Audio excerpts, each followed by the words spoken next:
Are you struggling with sleep? Wide awake in the middle of the night? You're not alone. Shall I tell you a story?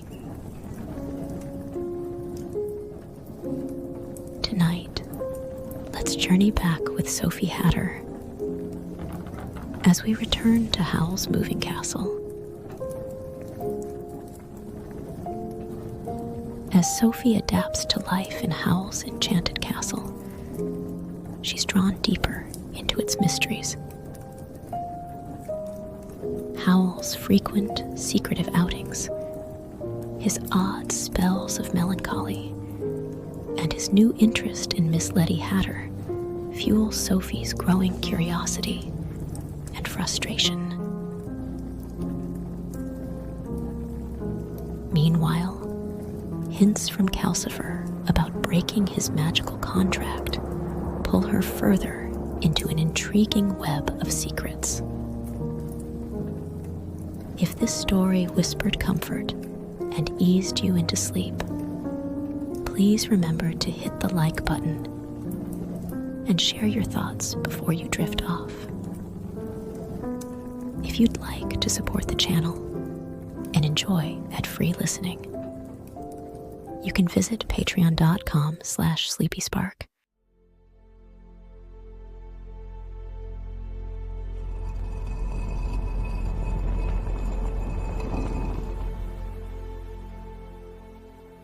To Sophie's relief, Calcifer blazed up bright and cheerful next morning.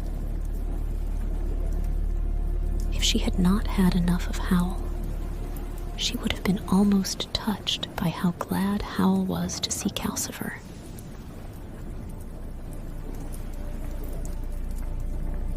"I thought she'd done for you, you old ball of gas," Howl said, kneeling at the hearth with his sleeves trailing in the ash. "I was only tired," Calcifer said. There was some kind of drag on the castle. I'd never taken it that fast before. "Well, don't let her make you do it again," said Howl.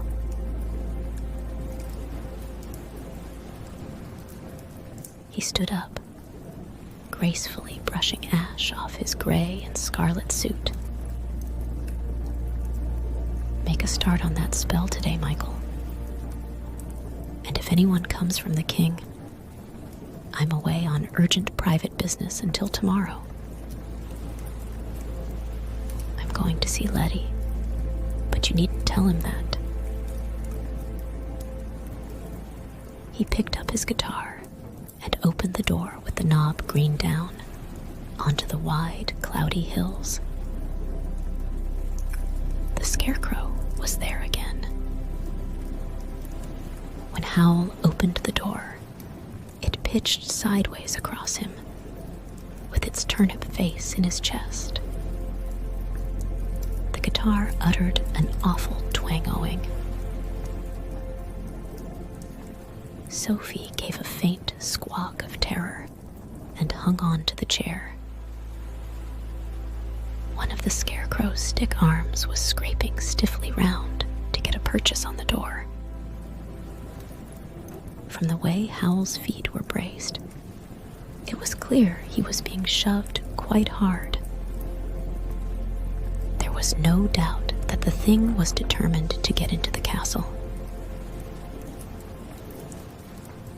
Calcifer's blue face leaned out of the grate. Michael stood stock still beyond. "There really is a scarecrow," they both said. "Oh, is there? Do tell," Howl panted. He got one foot up against the doorframe and heaved. The scarecrow flew lumpishly away backward, to land with a light rustle in the heather some yards off. It sprang up instantly and came hopping toward the castle again. Howl hurriedly laid the guitar on the doorstep and jumped down to meet it. "No, you don't, my friend," he said with one hand out. "Go back where you came from." He walked forward slowly, still with his hand out. The scarecrow retreated a little, hopping slowly and warily backward. When Howl stopped, the scarecrow stopped too, with its one leg planted in the heather and its ragged arms tilting this way and that, like a person sparring for an opening. The rags fluttering on its arms seemed a mad imitation of Howl's sleeves. "So you won't go?" Howl said. And the turnip head slowly moved from side to side. "No. I'm afraid you'll have to," Howl said. "You scare Sophie, and there's no knowing what she'll do when she's scared. Come to think of it, you scare me too."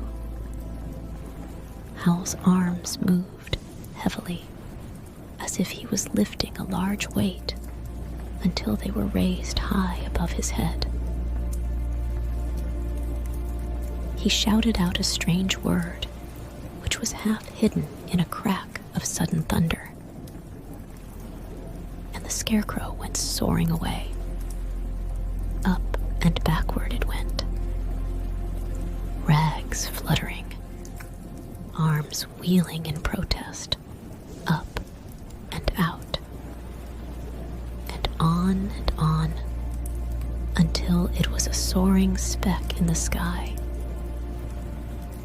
then a vanishing point in the clouds, and then not to be seen at all.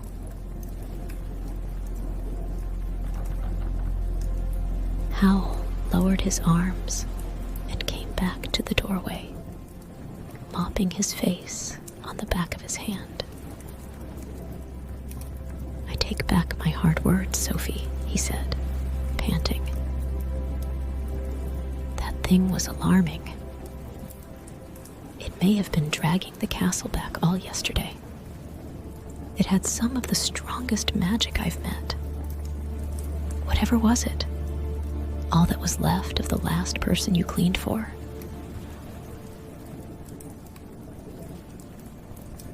Sophie gave a weak little cackle of laughter. Her heart was behaving badly again.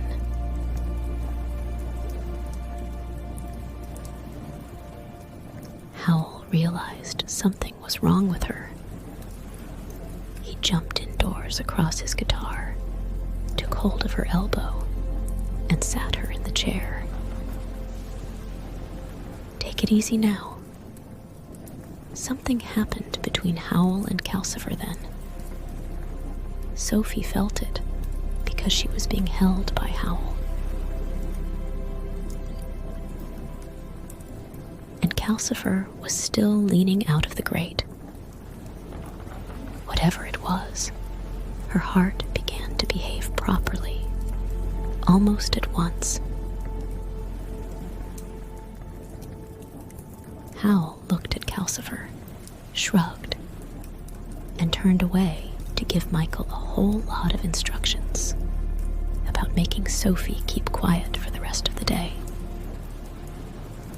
Then he picked up the guitar and left at last. Sophie lay in the chair and pretended to feel twice as ill as she did. She had to let Howl get out of sight. It was a nuisance he was going to upper folding as well. But she would walk so much more slowly that she would arrive around the time he started back.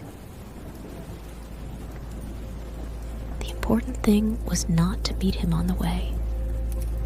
She watched Michael slyly while he spread out the spell and scratched his head over it. She waited until he dragged big leather books off the shelves and began making notes in a frantic, depressed sort of way.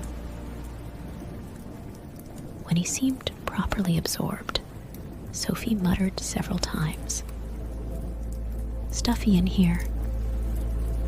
Michael took no notice. "Terribly stuffy," Sophie said, getting up and shambling to the door. Fresh air. She opened the door and climbed out. Calcifer obligingly stopped the castle dead while she did. Sophie landed in the heather and took a look round to get her bearings. The road over the hills to Upper Folding was a sandy line through the heather just downhill from the castle. Naturally, Calcifer would not make things inconvenient for Howl. Sophie set off toward it. She felt a little sad. She was going to miss Michael and Calcifer. She was almost at the road when there was shouting behind her. Michael came bounding down the hillside after her, and the tall black castle came hobbling along behind him, shedding anxious puffs of smoke from all four turrets. "What are you doing?" Michael said when he caught up. From the way he looked at her, Sophie could see he thought the scarecrow had sent her wrong in the head.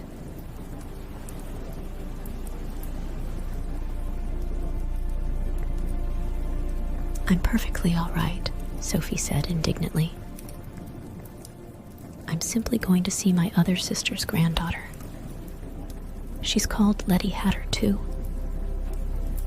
Now do you understand?" "Where does she live?" Michael demanded, as if he thought Sophie might not know. "Upper Folding," said Sophie. "But that's over 10 miles away," Michael said. "I promised Howl I'd make you rest. I can't let you go. I told him I wouldn't let you out of my sight." Sophie did not look very kindly on this. Howl thought she was useful now because he wanted her to see the king. Of course, he did not want her to leave the castle. "Huh," she said. "Besides," said Michael, slowly grasping the situation, "Howl must have gone to Upper Folding too." "I'm quite sure he has," said Sophie. "Then you're anxious about this girl, if she's your great niece," Michael said, arriving at the point at last. "I see, but I can't let you go." "I'm going," said Sophie. "But if Howl sees you there, he'll be furious," Michael went on, working things out. "Because I promised him he'll be mad with both of us. You ought to rest." Then, when Sophie was almost ready to hit him, he exclaimed, "Wait, there's a pair of 7-league boots in the broom cupboard." He took Sophie by her skinny old wrist and towed her uphill to the waiting castle. She was forced to give little hops in order not to catch her feet in the heather. "But," she panted, 7 leagues is 21 miles. I'd be halfway to Port Haven in 2 strides." "No, it's 10.5 miles a step," said Michael. "That makes Upper Folding almost exactly. If we each take 1 boot and go together, then I won't be letting you out of my sight, and you won't be doing anything strenuous. we'll get there before Howl does. So he won't even know we've been. That solves all our problems beautifully. Michael was so pleased with himself that Sophie did not have the heart to protest. She shrugged and supposed Michael had better find out about the two Lettys before they changed looks again. It was more honest this way. But when Michael fetched the boots from the broom cupboard, Sophie began to have doubts.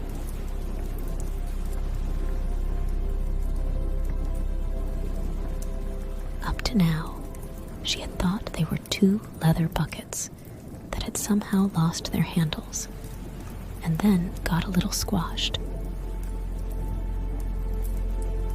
You're supposed to put your foot in them, shoe and all, Michael explained as he carried the two heavy bucket-shaped things to the door. These are the prototypes of the boots Howl made for the king's army. We managed to get the later ones a bit lighter and more boot-shaped. He and Sophie sat on the doorstep and each put one foot in a boot. Point yourself toward upper folding before you put the boot down, Michael warned her. He and Sophie stood up on the foot, which was in an ordinary shoe, and carefully swung themselves round to face upper folding. Now tread, said Michael. Zip. The landscape instantly rushed past them, so fast it was only a blur. A gray-green blur for the land, and a blue-gray blur for the sky. The wind of their going tore at Sophie's hair and dragged every wrinkle in her face backward until she thought she would arrive with half her face behind each ear. The rushing stopped as suddenly as it had begun. Everything was calm and sunny.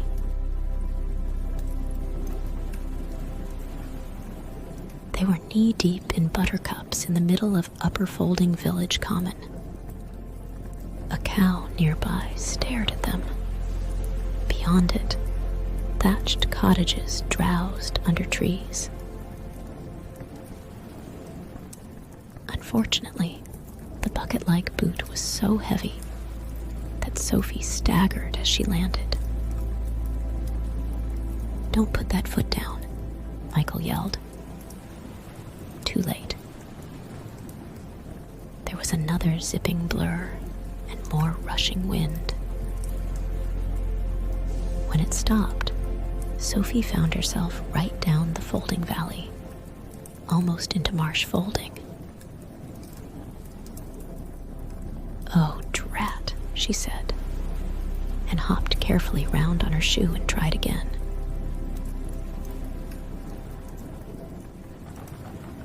Zip, blur. And she was back on Upper Folding Green again, staggering forward with the weight of the boot.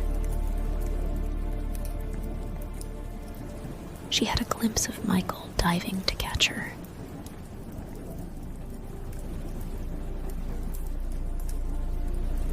Zip, blur. "Oh, bother," wailed Sophie. She was up in the hills again. The crooked black shape of the castle was drifting peacefully nearby. Calcifer was amusing himself, blowing black smoke rings from one turret. Sophie saw that much before her shoe caught in the heather, and she stumbled forward again. Zip, zip. This time, Sophie visited in rapid succession the market square of Market Chipping and the front lawn of a very grand mansion. she cried. Drat, one word for each place. And she was off again with her own momentum, and another zip, right down at the end of that valley in a field somewhere. A large red bull raised its ringed nose from the grass and thoughtfully lowered its horns. I'm just leaving, my good beast, Sophie cried, hopping herself round frantically. Zip back to the mansion. Zip to Market Square. Zip, and there was the castle yet again. She was getting the hang of it. Zip here was upper folding. But how did you stop? Zip. Oh, confound it, Sophie cried, almost in marsh folding again. This time she hopped round very carefully and trod with great deliberation. Zip. And fortunately, the boot landed in a cowpad, and she sat down with a thump. Michael sprinted up before Sophie could move and dragged the boot off her foot. Thank you, Sophie cried breathlessly. There seemed no reason why I should ever stop. Sophie's heart pounded a bit as they walked across the common to Mrs. Fairfax's house. But only in the way hearts do when you have done a lot rather quickly. She felt very grateful for whatever Howl and Calcifer had done. Nice place, Michael remarked, as he hid the boots in Mrs. Fairfax's hedge. Sophie agreed. The house was the biggest in the village. It was thatched, with white walls between the black beams, and as Sophie remembered from visits as a child. You walked up to the porch through a garden crowded with flowers and humming with bees. Over the porch, a honeysuckle and a white climbing rose were competing as to which could give most work to the bees. It was a perfect, hot summer morning down here in Upper Folding. Mrs. Fairfax answered the door herself. She was one of those plump, comfortable ladies, with swaths of butter-colored hair coiled round her head, who made you feel good with life just to look at her. Sophie felt just the tiniest bit envious of Letty. Mrs. Fairfax looked from Sophie to Michael. She had seen Sophie last a year ago as a girl of 17, and there was no reason for her to recognize her as an old woman of 90. Good morning to you, she said politely. Sophie sighed. Michael said, This is Letty Hatter's great aunt. I brought her here to see Letty. Oh, I thought the face looked familiar, Mrs. Fairfax exclaimed. There's quite a family likeness. Do come in. Letty's a little bit busy just now, but have some scones and honey while you wait. She opened her front door wider. Instantly, a large collie dog squeezed past Mrs. Fairfax's skirts, barged between Sophie and Michael, and ran across the nearest flower bed, snapping off flowers right and left. Oh, stop him, Mrs. Fairfax gasped, flying off in pursuit. don't want him out just now." There was a minute or so of helter-skelter chase, in which the dog ran hither and thither, whining in a disturbed way. And Mrs. Fairfax and Sophie ran after the dog, jumping flower beds and getting in one another's way. And Michael ran after Sophie, crying, "Stop, you'll make yourself ill." Then the dog set off, loping round one corner of the house. Michael realized that the way to stop Sophie was to stop the dog. He made a crosswise dash through the flower beds, plunged round the house after the dog, and seized it by 2 handfuls of its thick coat, just as it reached the orchard at the back. Sophie hobbled up to find Michael pulling the dog away backward and making such strange faces at her that she thought at first he was ill. But he jerked his head so often toward the orchard that she realized he was only trying to tell her something. She stuck her face round the corner of the house, expecting to see a swarm of bees. Howl was there with Letty. They were in a grove of mossy apple trees in full bloom, with a row of beehives in the distance. Letty sat in a white garden seat. Howl was kneeling on one knee in the grass at her feet, holding one of her hands and looking noble and ardent. Letty was smiling lovingly at him, but the worst of it, as far as Sophie was concerned, was that Letty did not look like Martha at all.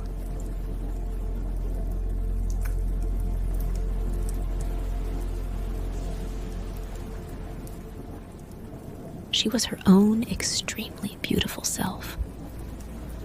She was wearing a dress of the same kind of pinks and white as the crowded apple blossom overhead. Her dark hair trailed in glossy curls over one shoulder, and her eyes shone with devotion for Howl.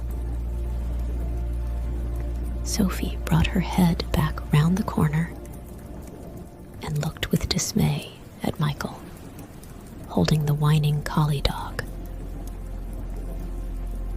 "He must have had a speed spell with him," Michael whispered, equally dismayed. Mrs. Fairfax caught them up, panting and trying to pin back a loose coil of her buttery hair. "Bad dog," she said in a fierce whisper to the collie. "I'll put a spell on you if you do that once more." The dog blinked and crouched down. Mrs. Fairfax pointed a stern finger. "Into the house. Stay in the house." The collie shook himself free of Michael's hands and slunk away round the house again. "Thank you so much," Mrs. Fairfax said to Michael as they all followed it.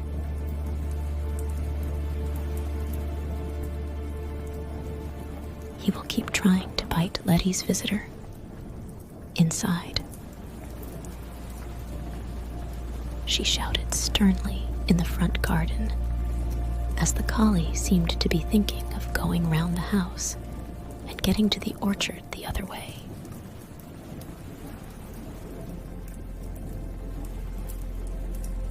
The dog gave her a woeful look over its shoulder and crawled dismally indoors through the porch.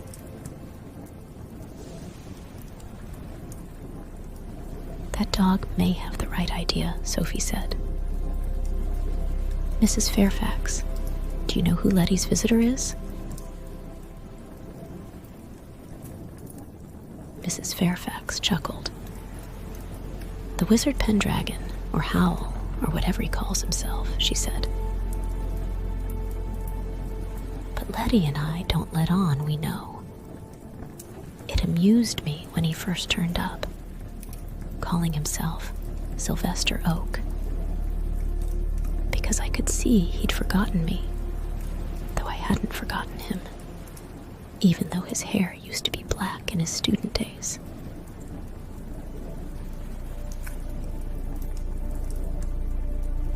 Mrs. Fairfax by now had her hands folded in front of her and was standing bolt upright, prepared to talk all day, as Sophie had often seen her do before. He was my old tutor's very last pupil, you know, before she retired. When Mr. Fairfax was alive, he used to like me to transport us both to Kingsbury to see a show from time to time. I can manage two very nicely if I take it slowly, and I always used to drop in on old Mrs. Penstamen while I was there.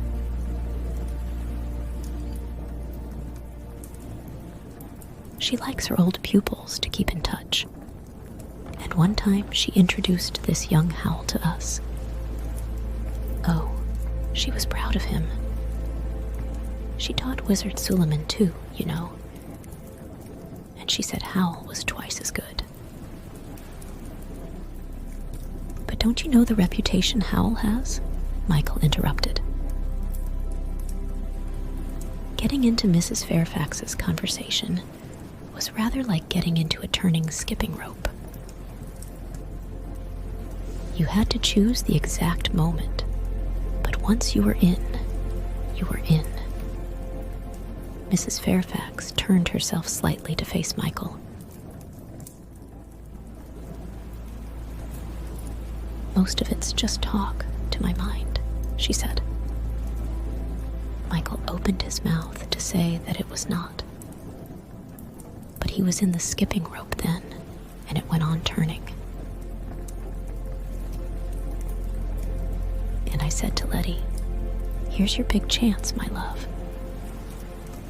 I knew Howl could teach her 20 times more than I could. For I don't mind telling you, Letty's brains go way beyond mine. And she could end up in the same league as the Witch of the Waste, only in a good way. Letty's a good girl, and I'm fond of her. If Mrs. Penstamen was still teaching, I'd have Letty to her tomorrow.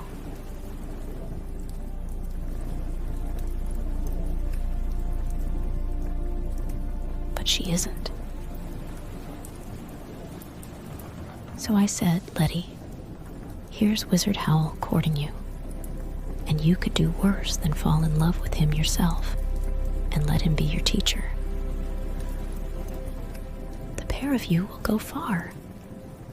I don't think Letty was too keen on the idea at first, but she's been softening lately, and today it seems to be going beautifully.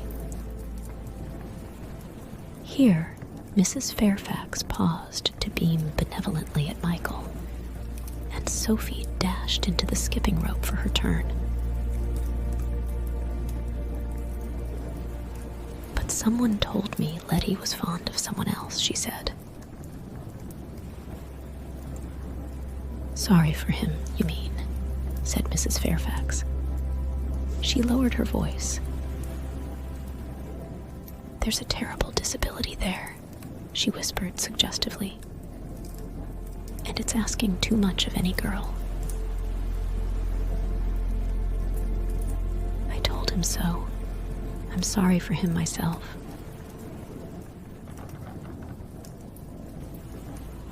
Sophie managed a mystified, "Oh?" But it's a fearsomely strong spell. It's very sad, Mrs. Fairfax wound on.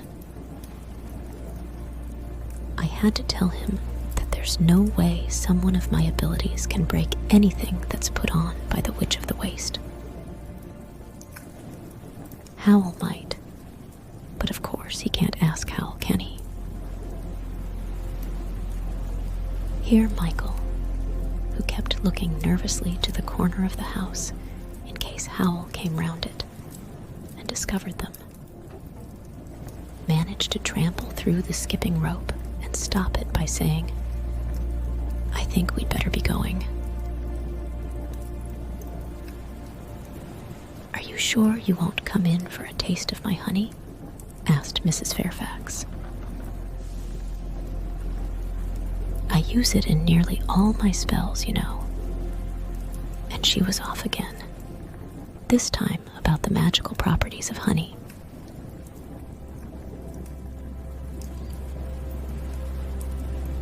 Michael and Sophie walked purposefully down the path to the gate, and Mrs. Fairfax drifted behind them, talking away and sorrowfully straightening plants that the dog had bent as she talked. Sophie, meanwhile, racked her brains for a way to find out how Mrs. Fairfax knew Letty was Letty without upsetting Michael.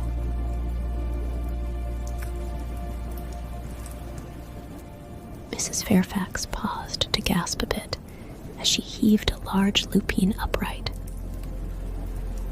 Sophie took the plunge. "Mrs. Fairfax, wasn't it my niece Martha who was supposed to come to you?"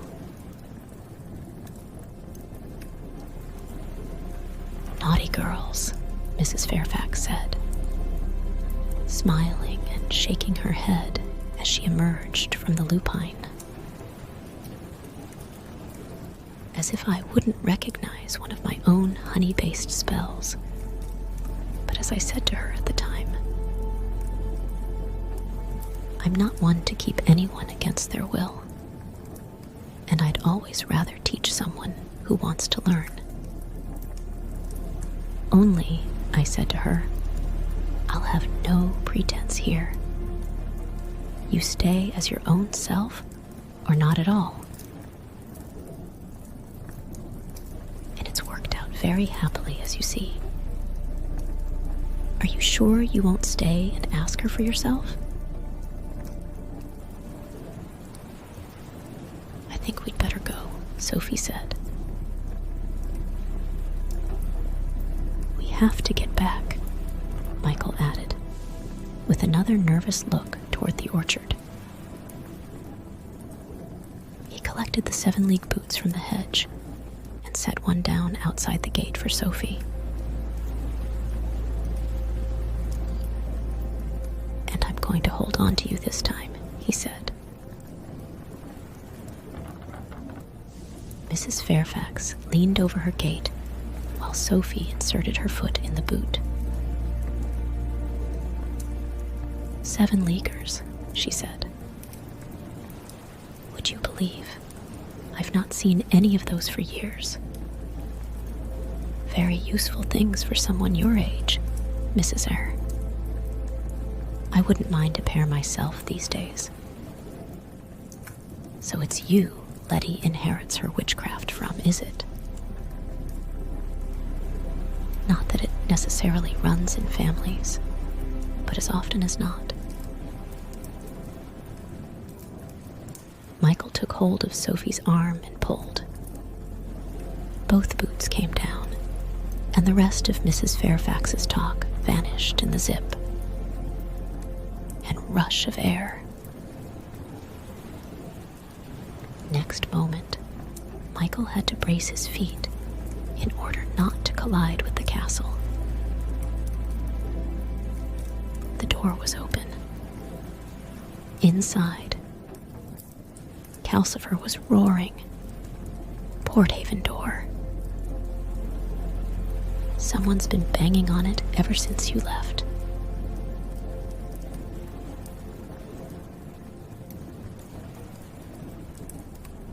It was the sea captain at the door, come for his wind spell at last, and not at all pleased at having to wait. "If I miss my tide, boy," he said to Michael, "I shall have a word with the sorcerer about you. I don't like lazy boys."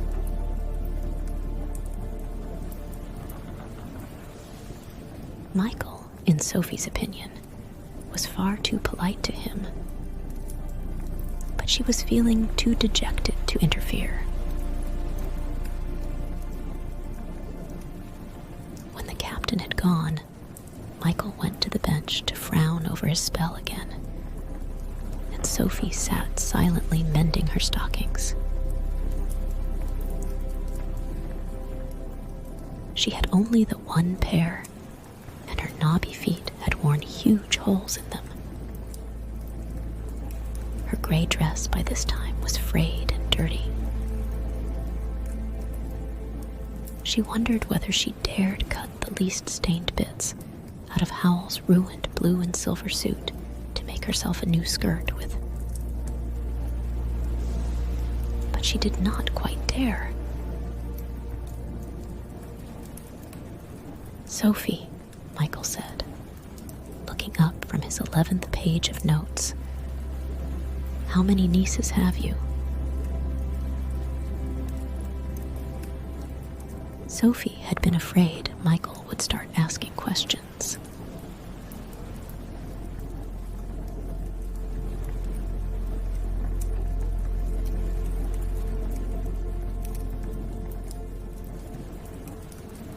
"When you get to my age, my lad," she said, "you lose count. They all look so alike. Those two Lettys could be twins, to my mind."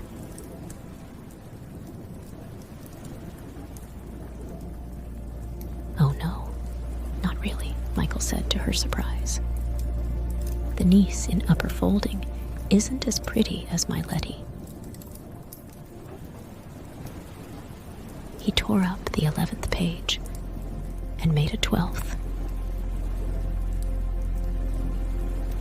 "I'm glad Howl didn't meet my Letty," he said. He began on his 13th page and tore that up too. "I wanted to laugh when that Mrs. Fairfax said she knew who Howl was, didn't you?" "No," said Sophie. It had made no difference to Letty's feelings.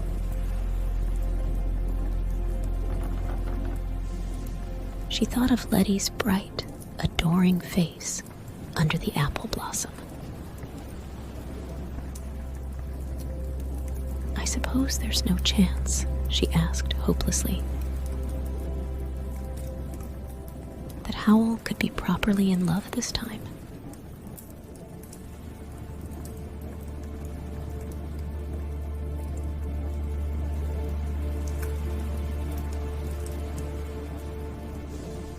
Calcifer snorted green sparks up the chimney.